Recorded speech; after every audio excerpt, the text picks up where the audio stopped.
చనిపోయినాక మార్గాలు రెండు ఉన్నాయండి. యేసుక్రీస్తుని రక్షకుడిగా దేవునిగా అంగీకరించిన ప్రతి వాళ్ళు పరలోక రాజ్యం వెళ్తారు. యేసుక్రీస్తుని వద్దని, యేసుక్రీస్తు నాకు వద్దన్న ప్రతి వారు కూడా నరకానికి వెళ్తారు. రెండు మార్గాలు ఉన్నాయి, నరకం, పరలోక మార్గం. ఈ పరలోక మార్గం వెళ్ళాలంటే యేసుక్రీస్తు మార్గం. కాబట్టి దేవుని పిల్లలు గమనించండి. యేసు ప్రభు చెప్తున్న మాట,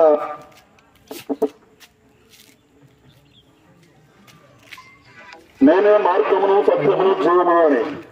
ఈ మార్గమైన దేవుడిని ఎవరైతే అంగీకరిస్తారో, ఈ మార్గమైన దేవుడిని ఎవరైతే ఆరాధిస్తారో, ఈ మార్గమైన దేవుడిని ఎవరైతే తెలుసుకుంటారో, ఆయన మార్గము నడిపించి నిత్య రాజ్యాన్ని నడిపించడానికి సామర్థ్యం గలవాడు నేను ప్రకటించి ఆరాధించే దేవుడు.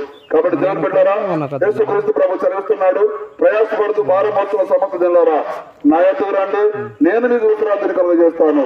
విశ్రాంతి ద్వారా, విశ్రాంతి లేక ప్రతి మనుషుడు పాపముతోను శాపముతోను రోగాలతో శాతపడి దురాత్మ కట్టులతో మనిషి గురించబడి అనేక రకాల బంధకాల్లో మనిషి పడిపోయి ఉన్నాడు. కాబట్టి దేవుడు యేసుక్రీస్తు ప్రభు చదివిస్తున్నాడు, నా ఎదుగు రండి, నేను మీకు విశ్రాంతి కలుగజేస్తాను. అది ఎటువంటి విశ్రాంతి అంటే పాపమైనను విడిపించగల విశ్రాంతి, శాపమైనను తొలగించగల విశ్రాంతి, అంధకారమైనను తొలగించగల విశ్రాంతి ఆయన ఇవ్వగలడు. అందుకే యేసుక్రీస్తు ప్రభు పిలుస్తున్నారు మనందరినీ. యేసుక్రీస్తు ప్రతి మనిషి కొరకు, ప్రతి పాపల లోకంలో ఉన్న ప్రతి వారి కొరకు సిలువలో రక్తం కార్చి ప్రాణం పెట్టి తిరిగి లేచడం ద్వారా ప్రతి మనిషికి రక్షణను కలిగించాడు.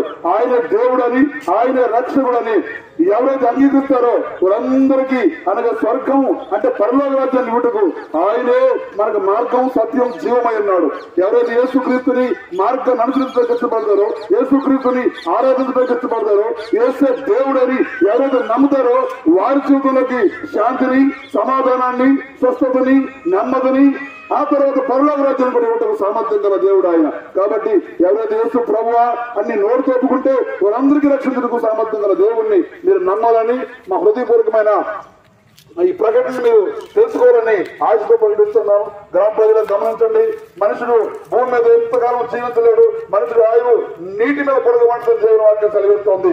ఎప్పుడు మన ప్రాణం పోతుందో, ఎప్పుడు ఊపిరి ఆగిపోతుందో తెలియదు. ఈ ఊపిరి ఆగిపోక ముందే ఊపిరిని కలిగజేసిన దేవుడిని, మనుషుల జీవాన్ని, ఊపిరిని, ప్రాణాన్నిచ్చిన దేవుడు తెలుసుకోగలిగితే ఆ జీవం ఆయనతో కలిసినప్పుడు అందరం కలిసి నిత్య రాజ్యంలో దేవుడు ద్వారం తెరుచున్నాడు. కాబట్టి ప్రతి మనుషుడు గ్రహించి శిలువ శక్తిని గ్రహించగలిగితే ఆయన కృపను విట్టుకు సాధించే ఈ రోజు మీరు ఆ ప్రభుని అంగీకరిస్తాను నమ్ముతూ ఈ వాక్యాన్ని ముగిస్తున్నాను. చిన్న ప్రార్థన. ప్రేమ తండ్రి, గరుడు మా గొప్ప దేవ, ఈ ప్రాంతంలో పండించబడి సువార్త వ్యక్తినములు ప్రతి హృదయంలో మరుగుతుందండి. నీవు రక్షకుడు అని, నీవు దేవుడు అని, నువ్వు సర్వాధికారి అని, నీవే ఆకాశాన్ని, భూమిని, సముద్రాలని, నదులను, వాటిలో సమస్తాన్ని నిర్మించిన నిర్మాణకుడు అని గ్రహించి ఆ రక్షణలో పాల్గొంది నీ రాజ్యానికి చేరువలో దయచేసి మహిమ పొందమని, ఘనత, మహిమ, ప్రభావాలు మీరే పొందమని యేసు నామములో ప్రార్థిస్తున్నాము తండ్రి.